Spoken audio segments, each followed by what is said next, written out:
you. Can we maybe put the criticism to him and he responds? As I understood the criticism, it was that he would often visit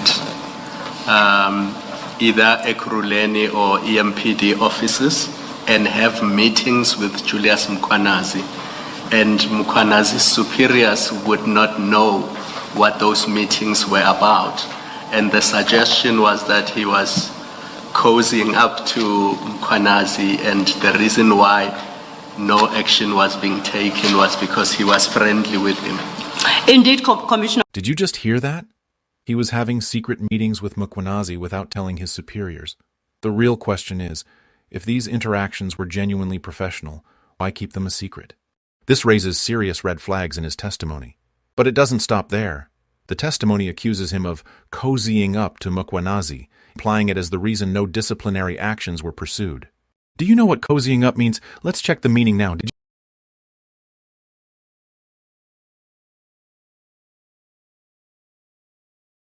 you see that? Let's watch how he tries to defend himself. Indeed, Commissioner Khumalo, that was the next chapter we are dealing with, just to check. It's headed Allegations of Improper Relations with Brigadier Mkhwanazi and City Manager. So I don't know if the issue you raised fits in with this. Okay. We move then, Mr. Magagula, to page 21 of your statement. We are at paragraph 90. Now, this particular heading reads allegations of improper relations with Brigadier Mkhwanazi and the city manager of course being of Ekurhuleni. Now, can you deal with the contents of this chapter as it starts from paragraph 90? Thank you. As I indicated, the senior EMPD officers belabored under a wrong impression that I have a relationship with Brigadier Mkhwanazi, and an improper one at that. Further, that I have ongoing contact with Brigadier Mkhwanazi outside the official channels. This is incorrect. All my dealings with Brigadier Mkhwanazi have been in an official capacity as the head of specialized operation, where members of his unit are the subject of IPID investigation, and then only to the extent necessary. Chief Mapiyeye submitted a letter to this commission that he had addressed to the Executive Director of IP dated 24 January 2024, in which he complained of what he considered an inappropriate relationship between Brigadier Mkhwanazi and myself, and referred to a meeting I had with Brigadier Mkhwanazi. I will address the contents of this letter to the best of my recollection. Apologies, Mr. Magagula. Just a second. Commissioners, for the record, in fact, Do you think that's true? Now see how, in trying to prove his innocence, he ends up revealing all the shady activities of Julius Mkhwanazi. Watch now and share your thoughts on what should be due. The standard operating procedure says that you must do recommendation when the matter is finalized. Yeah. I've not seen the prescript that you are referring to, but depending on the language, as presently advised, I feel that IPID is unduly constraining itself in this sense. If this is about the completion of investigations, I do not understand why you should tie EMPD investigations to investigations intended for the criminal process. If, on what you have done, you are of the view that enough is now in existence for purposes of pursuing a disciplinary process, why can't you say investigations are now complete insofar as the disciplinary process is concerned? And then you are able to fill in that electronic document and you are able to convince your superior to sign off on that, are you perhaps not unduly constraining yourselves? Are you perhaps not interpreting the prescript you are referring to wrongly? Yeah, I agree with you, Commissioner, that as soon as we establish that there is a prima facie case, we should that is exactly my point. Yeah. Practically, you may easily establish that there is a prima facie case for purposes of the disciplinary process. Yes. Which means that with regard to that process, the investigation is complete. So why can't you close that off, seek your superior's signature, and fill in that form? And where it says, is the investigation complete? You say yes. Why can't you do that? Sitting here now, I don't understand why not, unless you explain it. And maybe to add to that if it's quite conceivable that you may, I know you have just said to us that you have means of getting these witnesses, additional witnesses that have disappeared, but it's conceivable that you never ever find them.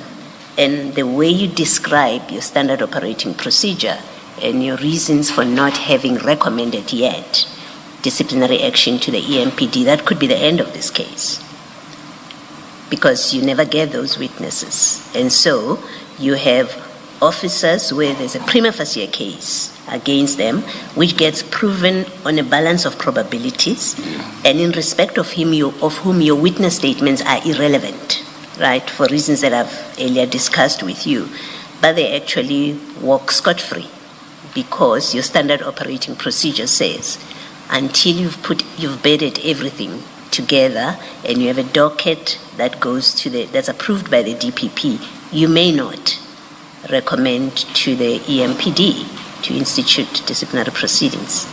Something is seriously wrong if that is what your standard operating procedure says or requires of you. I agree. But bear in mind that I say you may well be misreading that standard operating procedure. So do you want to comment on all this? I'm sure you still remember everything I said, and you remember what my co-commissioner, Commissioner Baloyi, has just said.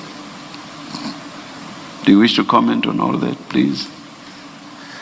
In terms of me maybe not understanding the standard operating procedure, I'll be saying it means that most of the caseworkers of IPID, if the point is that we are not understanding that standard operating procedure, including our boss who must sign the said recommendation, because it will be written, definitely so. Yeah. You see, the simple point is this: what may have to be proved for purposes of the criminal case may not necessarily be the same as what needs to be proved in respect of the disciplinary process. Yes. So it just doesn't make sense that the two should be bound up together, such that you cannot move on this one, even though everything that needs to be satisfied has been satisfied. It just doesn't make sense to bind them together like that. Do you get what I mean? I get it. Do you agree that you may possibly be misreading the standard operating procedure? I'm suggesting this to you, not having read the procedure, but you accept that you may well, because otherwise, I accept. Otherwise, whoever framed it would have framed it very stupidly. Yeah, I accept. Thank you. And do you accept, sorry, Ms. Yes, ma'am. Do you accept that if you have read it correctly, if what you're telling us is in fact what it is, then it's a major flaw in that standard operating procedures and it has to be reconsidered? Yes. So that it permits you to do what the chair is suggesting should be the way things are done. Yes, I agree. And it will be fruitful. Yeah, and we are not blaming you. We are not blaming, as we understand it, you are suggesting that this is how all of you operate, you know. Yeah. Ms. Silo, perhaps we should throw this one back at you for you to please follow up. We're going to put up these pictures and you help us identify what's in them. This is the first picture. What are we looking at? This is the vehicle of Metropolis identified by the victim in his statement that he was stopped by a BMW. It's the BMW that you state at paragraph 69 stopped the victim. Yes. Now you say at approximately 11:55, that is during the day, just before midday. Yes. In Springfield Road in Boksburg. Yes. We'll move to the next set of pictures. I want to clarify something. Yes, please do, by all means. These pictures now are in the residence of the complainant. It's the estate now, not in the street. This video footage is in the estate. Okay. The next page has got 4 pictures. It would appear it's this, still the same vehicle, that is... This is the second vehicle of Metropolis.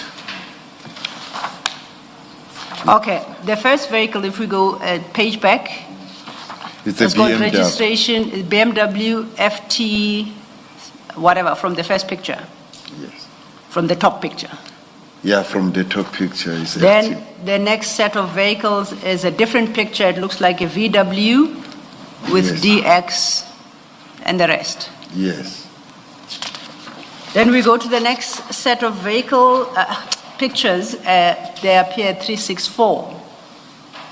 What are we looking at here? There are 2 pictures on this page. They are entering now. Now it's inside the estate now. They are now inside the estate. Yes. And then it's still part of the estate in the first picture. Yes. And this middle picture, which appears to be an enhancement of a part of the bottom picture, that red arrow indicates. Yes. What are we looking at there in the middle picture? They are parking the vehicle now, the police vehicle. They are parking. Their vehicles, they are on their way to park there. Is this at the complainant's? Yes, it Residence? is in the complainant estate. Okay. The next page has got 4 pictures, and it would appear it's the same people, same pictures, but perhaps from slightly different angles. Is that correct? Yes, these are the Metropolis officers who were inside those vehicles. They are out now. And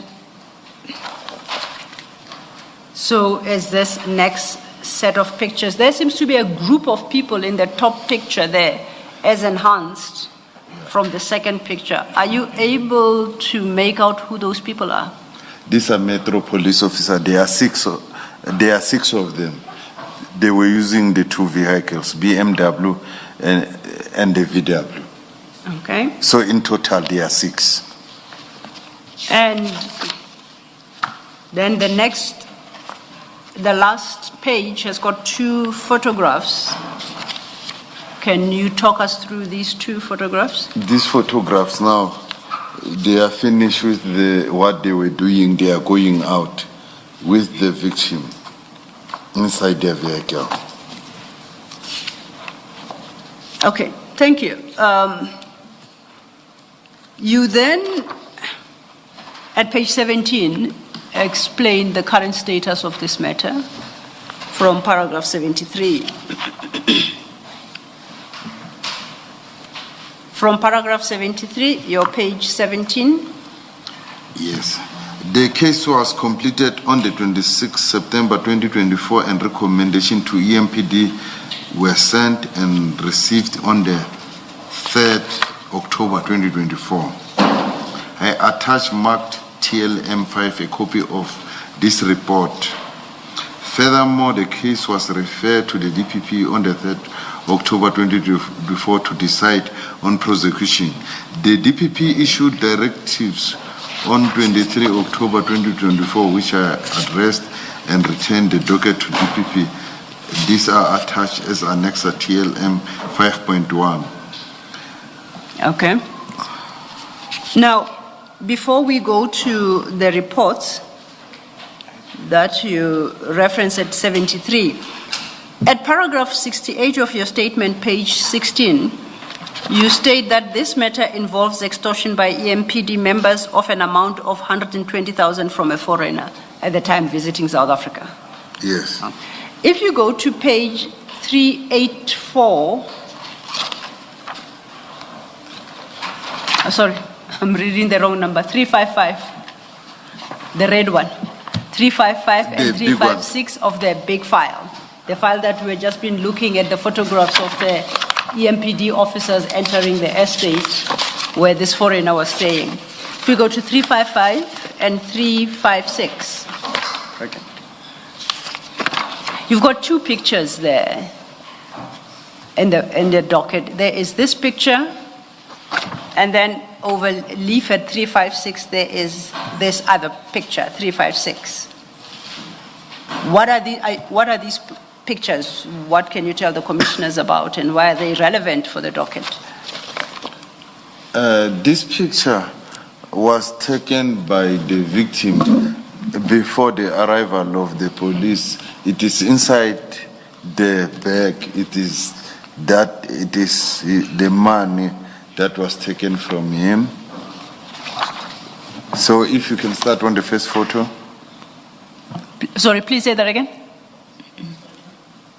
The first photo. Yes. This is the bag, and where there is money is the inside of the bag. Okay.